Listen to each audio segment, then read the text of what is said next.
नमस्कार, मी कैलास केपीज क्रिएशनच्या चंदीगड येथील पिंजोर गार्डनवरील व्हिडिओमध्ये तुमचे खूप खूप स्वागत करतो।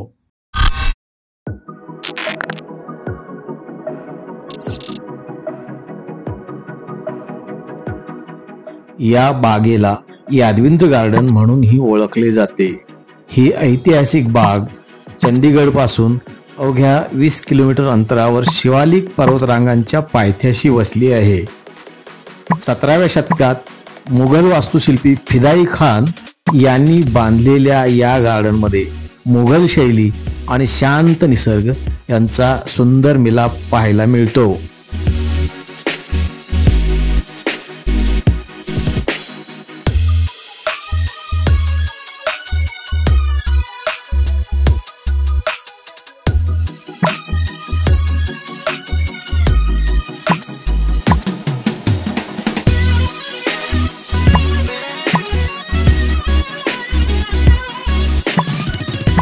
पिंजोर गार्डन 7 स्तरांमध्ये विभागली आहे।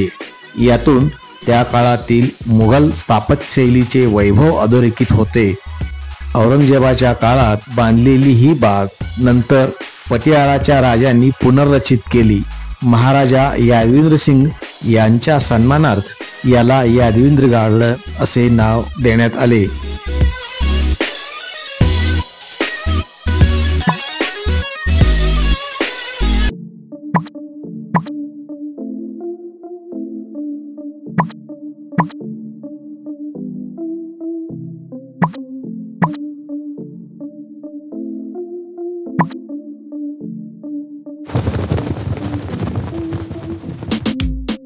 या बागेचे 7 टप्पे वेगवेगळ्या कारणांसाठी वापरले जातात।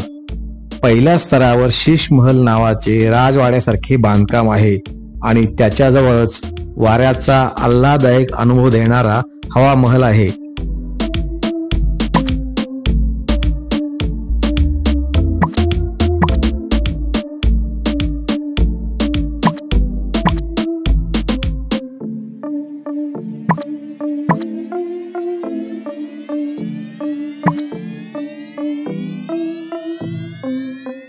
शंभर एकरमध्ये विस्तारलेली पिंजोर गार्डन निसर्गप्रेमींसाठी स्वर्ग आहे। हिरवीगार गवताळ मैदाने, रंगीबेरंगी फुलांचे गालीचे आणि प्रवाहित पाण्याचा सुखद आवाज यामुळे इथे शहरी गोंगाटापासून सुटका मिळते। या बागेत शेकडो वर्ष जुनी झाडे आहेत। तुम्ही एप्रिल महिन्यात इथे आलात तर बैसाखी उत्सवाचा आनंद लुटा। यावेळी बाग सांस्कृतिक नृत्य प्रदर्शन आणि पारंपरिक कारागिरीने नटते। भेटीचे नियोजन करत असाल तर ही महत्वाची माहिती लक्षात ठेवा। ही बाग दररोज सकाळी 7 वाजता उघडते आणि रात्री 10 वाजता बंद होते।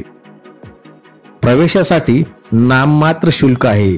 उन्हाळ्याच्या उष्णतेपासून बचावासाठी सकाळी किंवा संध्याकाळी बागेची सैर उत्तम ठरेल।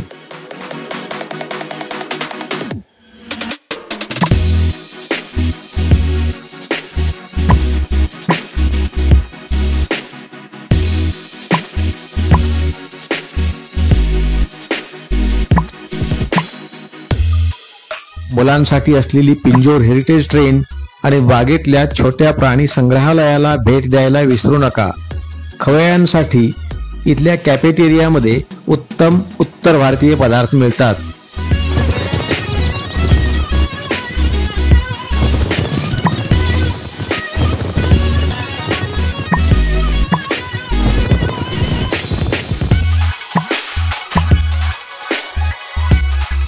इतिहासासाठी, नैसर्गिक सौंदर्यासाठी किंवा निवांत वेळ घालवण्यासाठी असो, पिंजोर गार्डन प्रत्येकासाठी खास आहे।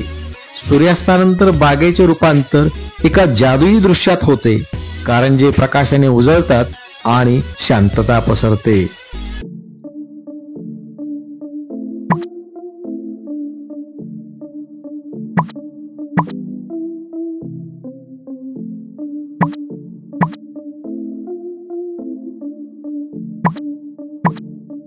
पिंजोर गार्डन मधील या प्रवासात आमच्याबरोबर सामील झालात त्याबद्दल खूप खूप आभार।